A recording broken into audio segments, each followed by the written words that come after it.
Hello, xin chào cả nhà nhá. Lại tiếp tục quay lại với một món bim bim khoai tây nữa nhá.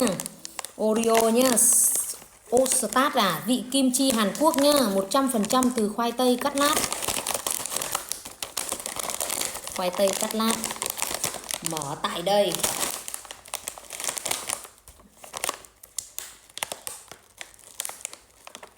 Quỹ khoai tây quê hương, bánh salad vị kim chi Hàn Quốc. Rồi ôi, bao bì siêu đẹp nhá.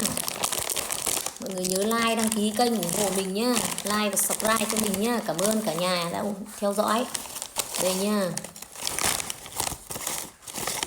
Mời cả nhà nhá.